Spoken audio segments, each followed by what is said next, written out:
বন্ধুরা, সন্তু মানসী রান্নাঘরে সবাইকে স্বাগত। আমি একটা শর্টকাটের আজকে তেতো রেসিপি বানিয়ে তোমাদেরকে দেখাবো। নিম বেগুন প্রথমে লাগছে বেগুনগুলোকে আমি ছোট ছোট করে কেটে নিয়েছি। এই যে পিস পিস করে এর মধ্যে আমি নুন মাখিয়ে নিয়েছি, হলুদ গুঁড়ো দিয়ে এটাকে আমি ভাজবো। আর লাগছে নিম পাতা। কড়াতে আমি তেল দিয়ে দিয়েছি, তেলটা গরম হয়ে গেছে। এর মধ্যে আমি এবার হলুদ গুঁড়োটা দিয়ে দেব। হলুদ গুঁড়ো দিয়ে এবার আমি বেগুনগুলোকে এর মধ্যে দিয়ে দিচ্ছি। বেগুনগুলো এর মধ্যে দিয়ে আমি নাড়াচাড়া করে চাপা দিয়ে দেব সিদ্ধ হওয়ার জন্য। কোনো জল দেব না এতে। এখানে আমি শুকনো নিম পাতা নিয়ে নিয়েছি, আমি রোদে শুকনো করে আমি এটা স্টোর করে রেখে দিয়েছিলাম।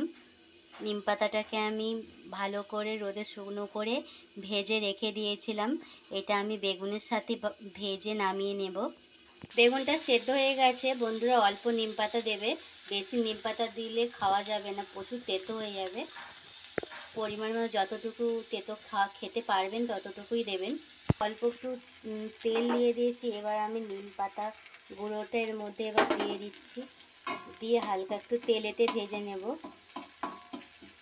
কাঁচা নিম পাতাও এইভাবেই করলে হবে। কাঁচা নিম পাতা গাছে নিয়ে এসে পাতাগুলোকে বেগুনগুলোকে ভাজার পর পাতা একটুখানি মাঝে গর্ত করে পাতাগুলোকে ছিঁড়ে তেলের মধ্যে ভেজে নিলেও সঙ্গে সঙ্গে নিম বেগুন এটা বানানো হয়ে গেল আমার বন্ধুরা। আমি এবার নামিয়ে নিই। শর্টকাটে এটা নিম বেগুনের রেসিপি আমার বানানো হয়ে গেছে, আমি নামিয়ে নিচ্ছি এবার। শর্টকাটে আমার নিম বেগুন এটা বানানো হয়ে গেছে। এটা রেসিপিটা যদি পছন্দ হয় লাইক কমেন্ট শেয়ার করতে বন্ধুরা ভুলবেন না।